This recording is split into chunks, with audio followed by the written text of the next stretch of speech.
Britt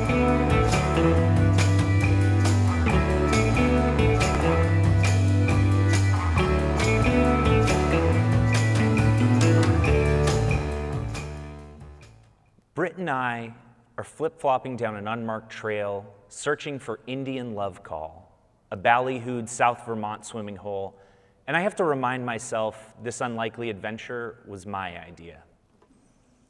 Just like it had been my idea to break up last summer after I graduated from college, and then my idea to renege on the breakup just 10 days before I left for a year as an AmeriCorps volunteer in a small town across the Connecticut River from New Hampshire.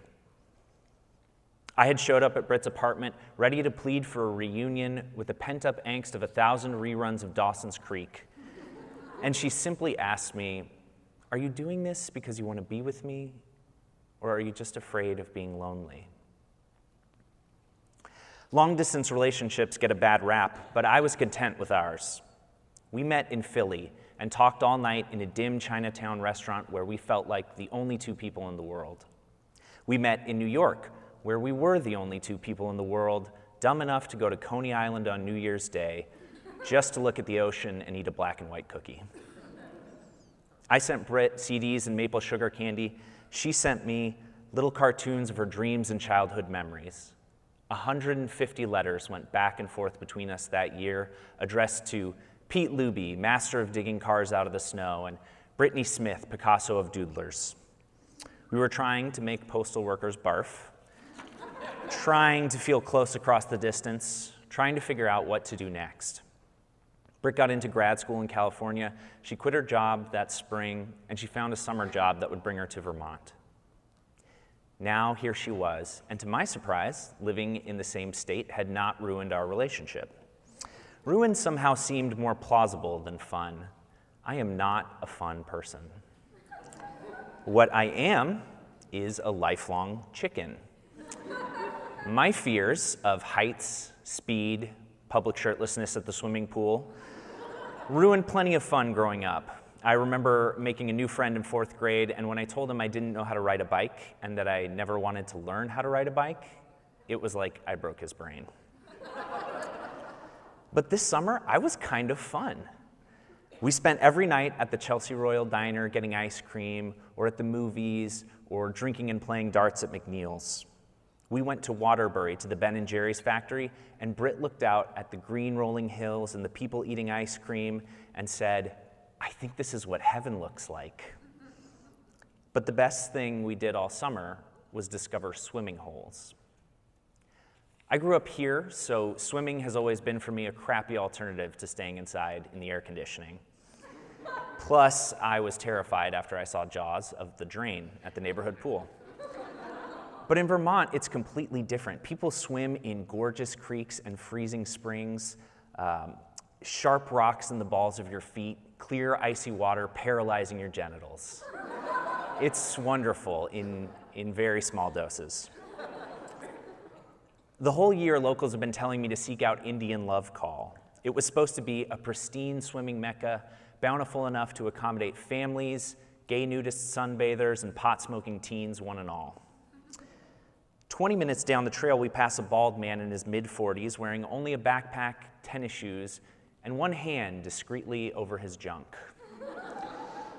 "That seems promising," I say. "Where are you taking me exactly?" Britt asks. A bit later, we see a shaded beach that might be our destination, but it seems too small, it's a bit off the trail, and when I step off the bank to test the water, the river rushes instantly up to my waist. Now I'm wet and cold. My commitment to our excursion is wavering, but Britt wants to go on. "If we turn back now," she says, "we'll regret it the rest of our lives." In February at the beach in New Hampshire, Britt also said we would regret it the rest of our lives if we didn't stand barefoot in the Atlantic. I don't trust her barometer for lifelong regret. But I follow her, because what if she's right? Then we spot it. A long beach on a wide bend in the river. Across the water, giant rocks lead to a cliff 20 feet in the air, topped by a ragged length of rope hanging from a tree branch. No one's ever explained to me how this place earned its vaguely racist nickname, but looking at the cliff, I'd guess Indian love call has something to do with the scream you'd make as you flailed from the sheer face of the rocks towards the water. We roll out our towels as far away as possible from the teenagers at one end of the beach. When we step into the water, it bites hard enough that we dart back to safety. I tease Britt for not swimming, but the truth is I'm relieved. I'd much rather be by the water than in the water, just admiring the scenery. Britt falls asleep instantly, but I'm absorbed by the teens. They wrestle and scream in the water, and when they swim to the rocks, I get a blast of secondhand nausea. They hoist their slippery bodies up the footholds and ledges, going too fast.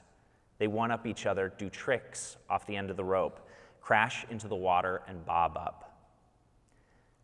By now, the sun is starting to heat me up, or maybe it's my sense of shame from the casual bravery of the teens. I peel off my sticky shirt, set down my glasses, and step into the water.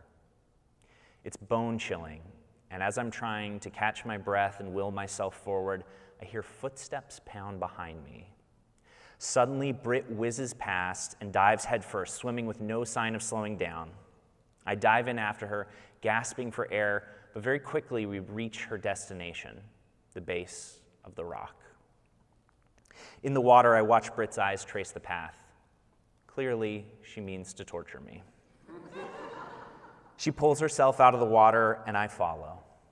Every step is slick and unforgiving. The whole weight of my body pushes against toes and fingertips on the rock. My leg shakes with anxiety and exhaustion, but Britt keeps climbing, so I do too.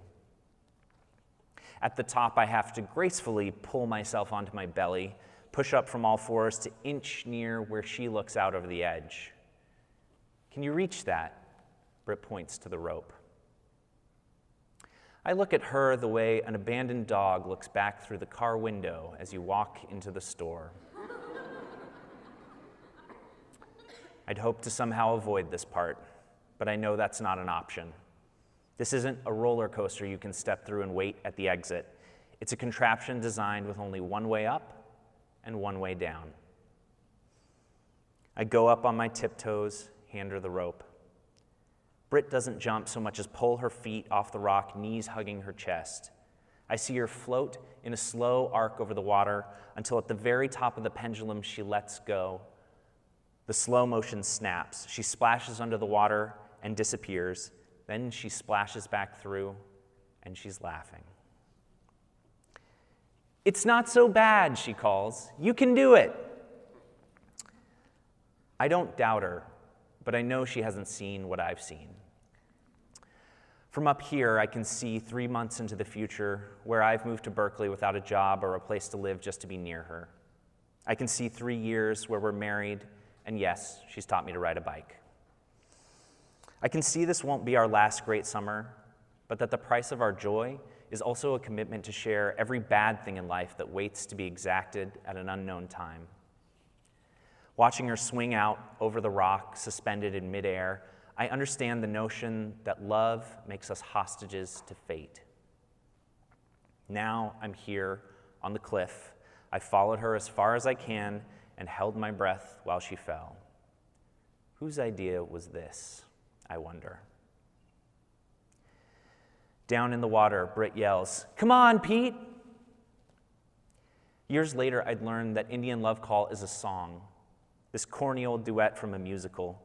The singers yodel to each other, offering their love, waiting for an answer, silence, or an echoing love call. Britt had asked me, "Are you doing this because you want to be with me? Or are you just afraid of being lonely?" There's not time to work up the nerve for the rope swing. I'm in too much of a hurry to get down to her in the water. I'm still afraid, but I know where I want to go, so I step to the edge and jump.